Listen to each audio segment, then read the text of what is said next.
Faisons très attention, mes frères, faisons très attention. L'esprit qui règne dans le monde, c'est l'esprit du diable. Le diable est dit l'accusateur de nos frères. Il est dans son rôle d'accusateur.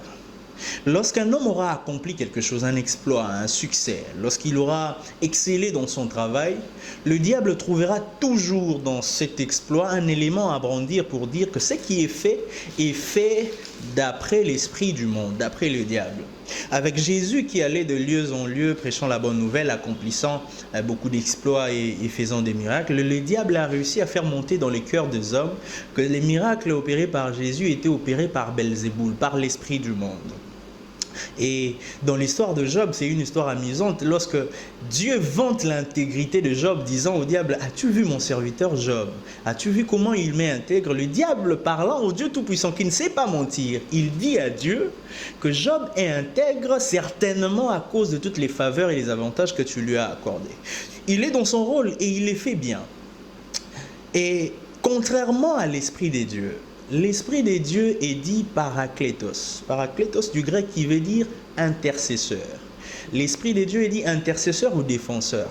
À chaque fois qu'un homme aura accompli quelque chose, un homme qui soit converti ou non converti, païen, l'esprit des dieux a toujours tendance à intercéder en la faveur de cet homme, même si l'action accomplie n'est pas juste, même si c'est un péché, même si c'est un égarement. L'esprit des dieux ne va pas dans la tendance d'accuser ou de condamner, mais il va toujours dans la tendance d'intercéder. Je te donne un exemple.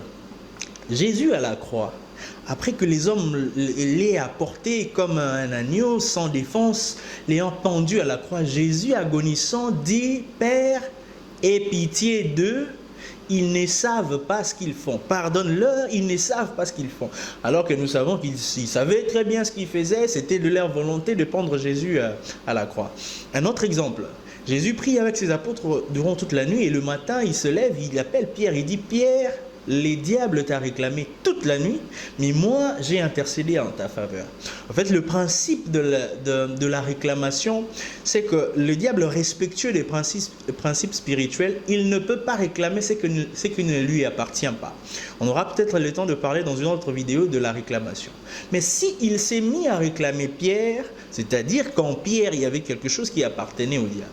Mais Jésus pouvait bien livrer Pierre au diable, mais Jésus s'est mis à intercéder pour Pierre. D'ailleurs, la Bible nous dit que Jésus, assis à la droite du Père, il occupe une position où il intercède en la faveur des justes. Faisons très attention, mes frères, très attention. Le diable est un menteur, le diable c'est un séducteur. Son objectif, c'est emporter plusieurs avec lui. En faisant cela, il nous pousse à commettre un péché. C'est le péché du blasphème. Le blasphème, ce que nous savons du blasphème, c'est que c'est le seul péché que Dieu ne pardonne pas. Le péché contre le Saint-Esprit.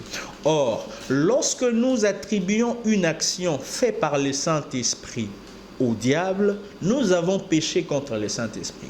Alors, dans ces vents, dans cette ruse du diable, nous nous retrouvons à attribuer les succès de nos frères. On attribue même certaines prédications, certains exploits que des gens disent être des hommes de Dieu ont accomplis au diable. Ne tombons pas dans ces pièges. Ne tombons pas dans ces pièges.